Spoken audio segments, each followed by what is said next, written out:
All right, guys, let's finish up Act 3 of Shakespeare, The Merchant of Venice. So Act 3, Scene 5. Act 3, Scene 5. So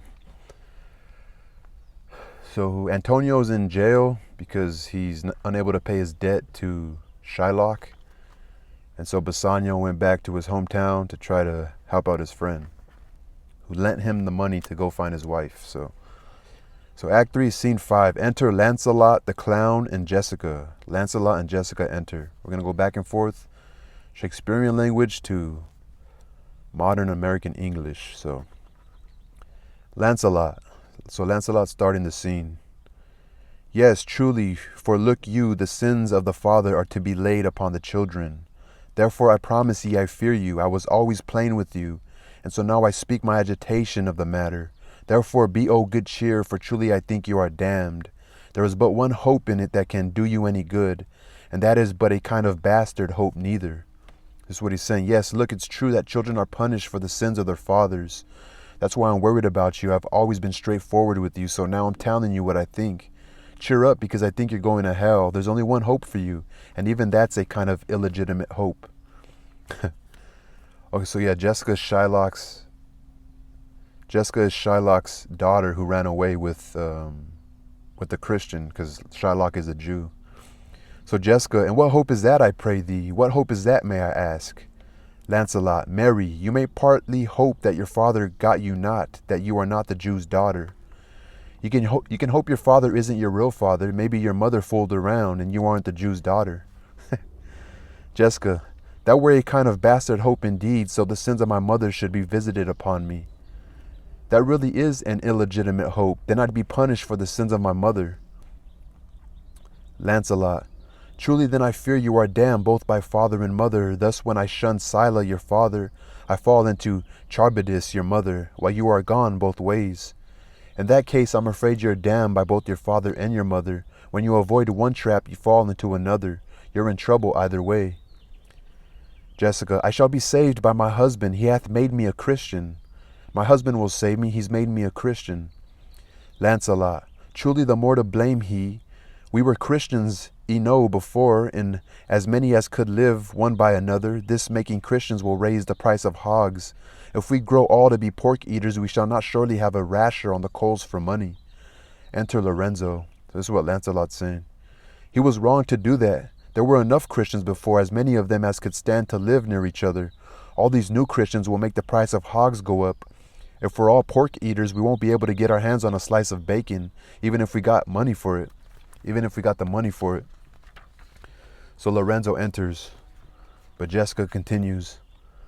I'll tell my husband, Lancelot, what you say. Here he comes. I'll tell my husband what you said, Lancelot. Here he comes. Lorenzo, I shall grow jealous of you shortly, Lancelot, if you thus get my wife into corners. You're going to make me jealous, Lancelot, if you keep taking my wife into dark corners like this. So Jessica, nay, you need not fear us, Lorenzo. Lancelot and I are out. He tells me flatly there was no mercy for me in heaven because I am a Jew's daughter, and he says you are no good member of the Commonwealth, for in converting Jews to Christians, you raise the price of pork. No, you don't need to worry about us, Lorenzo. Lancelot and I can't agree on anything. He says I won't get into heaven because I'm a Jew's daughter, and he says you're irresponsible because by converting Jews to Christianity, you're raising the price of pork. So Lorenzo, so this is a little side note. Like the Prince of Morocco, the servant referred to is a Moor or North African, in this case a black woman. Lancelot puns on the words Moor and Moor. So anyway, Lorenzo continues, I shall answer that better to the Commonwealth than you can the getting up of the Negro's belly. The Moor is with child by you, Lancelot. I can justify that better than you can justify sleeping with Portia's African servant. The Moor is pregnant with your child, Lancelot.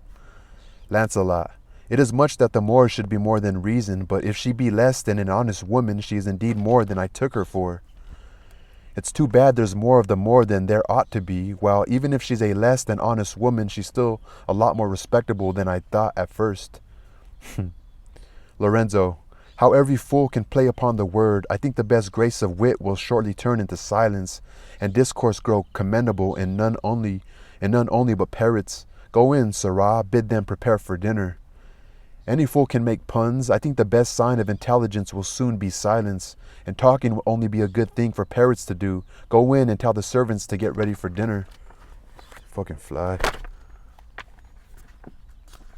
So Lancelot, that is done, sir. They have all stomachs. That's already been done, sir. They're all ready to eat dinner. So Lorenzo, goodly Lord, what a wit snapper are you. Then bid them prepare dinner. Good Lord, what a clown you are. Tell them to make the dinner. Lancelot, that is done too, sir. Only cover is the word. So by cover, Lancelot means set the table. That's also been done, sir. The word you're looking for is cover. So Lorenzo, will you cover then, sir? Will you cover then? Lancelot, not so, sir. Neither I know my duty. So a little side note, Lancelot now interprets cover to mean put on his hat, which he's not supposed to do in front of his superiors. No, sir, I know my duty. So Lorenzo, yet more quarreling with occasion, wilt thou show the whole wealth of thy wit in an instant? I pray thee, understand a plain man in his plain meaning. Go to thy fellows, bid them cover the table, serve in the meat, and we will come in to dinner. You keep finding ways to mock me. Are you planning on showing me all your wit at once? Please understand my simple message. Go tell the servants to set the table and bring in the food, and we'll come in to dinner. So Lancelot, for the table, sir, it shall be served in. For the meat, sir, it shall be covered. For your coming into dinner, sir, why, let it be as humours and conceits shall govern. Exit Lancelot. About the table, sir, dinner will be served on it. As for food, it will be served in covered dishes. As for your coming into dinner, just do what you feel is right. Lancelot exits. So Lorenzo continues, O dear discretion, how his words are suited. The fool hath planted in his memory an army of good words, and I do know a many fools that stand in better place. Garnished like him, that for a tricksy word defy the matter. How cheerest thou, Jessica? And now, good sweet, say thy opinion. How dost thou like the Lord Bassanio's wife? Oh, he's good at bending words around. The fool has memorized a whole army full of fancy words. I know jesters in better positions with the same talent he has. They also like to digress from the topic at hand by playing with language. Anyway, how are you, Jessica? And how do you like Lord Bassanio's wife? Jessica, past all expressing, it is very meet the Lord Bassanio live an upright life. For having such a blessing in his lady, he finds the joys of heaven here on earth. And if on earth he do not merit it, in reason he should never come to heaven. Why, if two gods should play some heavenly match, and on the wager lay two earthly women, and Portia one, there must be something else pawned with the other, for the poor rude world hath not her fellow. I like her more than I can say. Bassanio should live an upstanding life, because having a wife like Portia is a blessing. It's as if he found heaven here on earth, and if he doesn't deserve this joy on earth, he'll never deserve it in heaven. Imagine what would happen if two gods in heaven made a bet. If one of them used Portia as his stake, the other god would have a hard time coming up with a human woman to match her value. The poor rude world doesn't have her equal. Lorenzo, even such a husband hast thou of me as she is for a wife. As good as a wife she is, that's how good a husband I am to you. It's funny he was talking about the wit of Lancelot, but he was kind of being witty right there. So Jessica, nay, but ask my opinion too of that. I'll be the judge of that. Lorenzo, I will anon. First let us go to dinner. I'll give you a chance to judge later. First let's go to dinner. Jessica, nay, let me praise you while I have a stomach. So let me praise you while I'm hungry. Nay, let me praise you while I have a stomach. No, let me say some good things about you while I'm in the mood. Oh, never mind. Okay. She wasn't talking about being hungry. She's talking about being in the mood. Lorenzo, no, pray thee, let it serve for table talk. Then howsoever thou speakest among other things, I shall digest it. No, please save it for dinner conversation. That way, no matter what you say, I'll digest it with everything else. Jessica, well, I'll set you forth. In that case, I'll serve you up like a dish of food. They exit. So Lancelot's pretty much telling Jessica that she made a grave sin by running away with the Christian and by disobeying her father, who was a Jew. In which case, it's probably going to affect the decision for Lancelot to go ahead and recover what's owed to him, which was the agreement that if Antonio didn't repay the debt that he took on for Bassanio, in payment that he gave to Bassanio, for Bassanio to be able to hop on a ship and go pretty much get his wife which is Portia.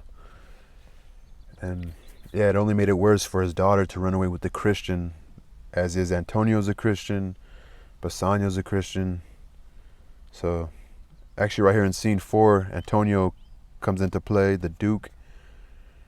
So the Duke is probably going to be the one that has the power to set Antonio free from the wrath of Shylock, pretty much. So that's going to happen in Act 4.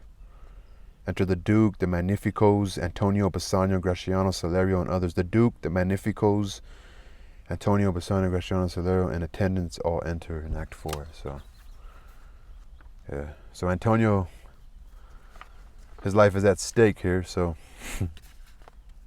pretty funny story that Shakespeare decided to write. Probably some social truths to it, you know? Peace.